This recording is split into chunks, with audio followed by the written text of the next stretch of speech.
Iowa wins the Iowa way. Classic Hawkeyes, 15-13. Welcome to the Voice of College Football, breaking down the game we all love each and every day with you. It is the best discussion, debate, and analysis in college football, not because of me, but because of your participation. We appreciate you stopping by. Hawkeyes 15, Illinois 13. Iowa wins the Big Ten Western Division. I had stated at some point during the game when Iowa continued to fail on offense and stall, and Illinois had a 13-9 lead, that if Iowa did not win the Big Ten Western Division, that this would be an utter failure. Well, fortunately for the Hawkeyes and Hawkeye fans, we don't have to have that discussion. This is probably the worst division in the history of college football. Probably. But again, we don't have to have that conversation. Hawkeyes in the first half, they put together a 14-play, 75-yard drive, and this team is never going to be explosive. But we said it a number of times in evaluating the win against Rutgers. This is Iowa at its best offensively. Running game, play action pass. They can move the ball through the air. They have mounted a passing game the last 2 weeks in the vicinity of 200 yards passing, which is monumental for them. 14 plays, 75 yards. There was no play more than 12 yards in the drive. 6 different players touched the ball during the drive, and Iowa, at that point, after a safety, again, classic Iowa, they lead the nation with 3 safeties and just completely annihilated John Paddock, the Illinois quarterback, in the end zone for a safety to go up 2-0 and then take the lead at, 9-3 at that point. I was a bit surprised that Iowa, despite not having field position at the end of the first half, that they went on a drive and they really tried to move the ball, drive the ball downfield, and put it in harm's way a number of times. Deacon Hill will do that, but they still determined to try to put points on the board and move the ball downfield. Illinois had a 10-play, 75-yard drive. John Paddock, remarkable. Didn't play a great game in this one, but was facing a top-notch defense, of course. I don't know who's got the best defense in the Big Ten. We could have a poll on that and pretty good debate. Iowa, Ohio State, Michigan, Penn State. But Paddock, remember, it was a couple weeks ago against Minnesota. He came into the game with Luke Altmaier laid out on the field on a 4th and 11. 4th and 11, just a couple minutes left in the game, had to take his team 85 yards in 3 plays, and he just went zip, zip, zip, and again, converted a 4th and 11 with a dart to Isaiah Williams, threw a dart to him for a 46-yard touchdown to win the game. Then last week, threw for 507 yards, a Big Ten season high in putting up 48 points. So John Paddock, what a story he's been, and he almost got it done today, but not quite. Had to put it up 47 times against this Iowa defense, and that is never a good thing. 22 completions. Isaiah Williams, one of the best threats in the Big Ten as well, had a nice day. 8 catches for 105. Reggie Love, 18 carries for 64 yards. And again, they were the guys that Illinois counts on, and they certainly did on this 10-play, 75-yard drive to take a, what would have been a, let's do the math, 10-9 lead at that point. Iowa special teams was stellar in some instances. So it's usually stellar top to bottom. Tory Taylor was doing his job, as he always does, as the best punter in college football. But there were multiple times that Tory Taylor hit the ball inside the 5-yard line, and the Iowa special teams messed it up and kicked it into the end zone. Cooper DeJean, one of the best players in the country and one of the more versatile players in the country, of course, unfortunately, out for the rest of the season, could possibly make it for a bowl game.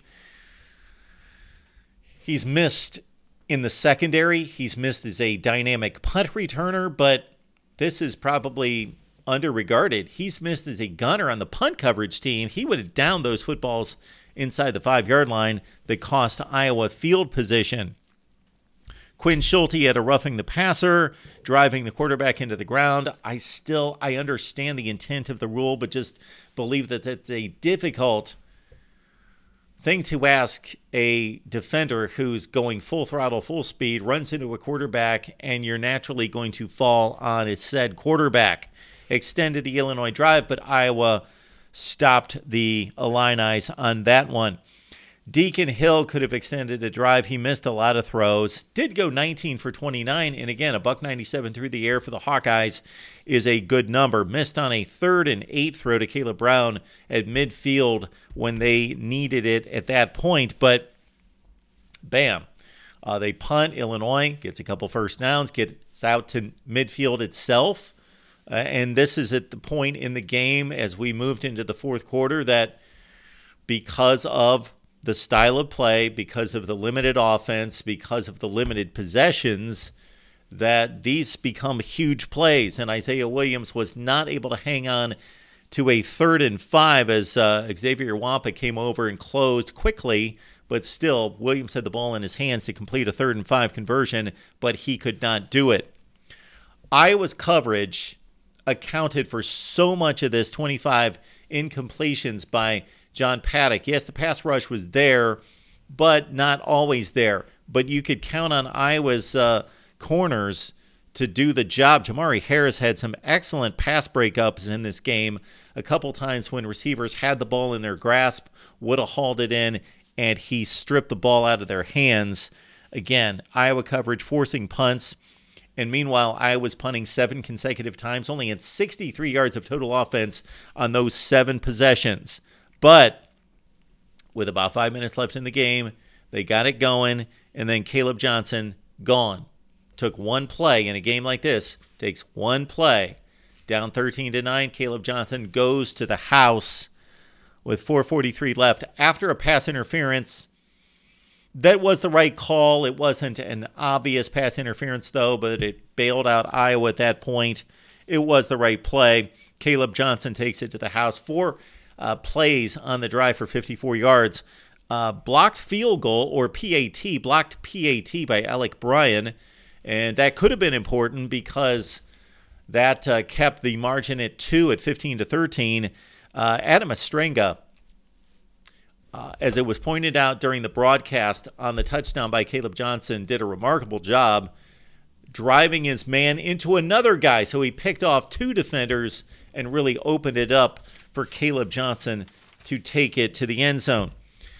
Key drive and key series, of course, with less than 4 minutes left in the game. And Illinois called the timeout, tried to get their play right, had a slant where it looked like the receiver was open, but Joe Evans perfectly timed the throw, jumped into the air. How many times has he done this?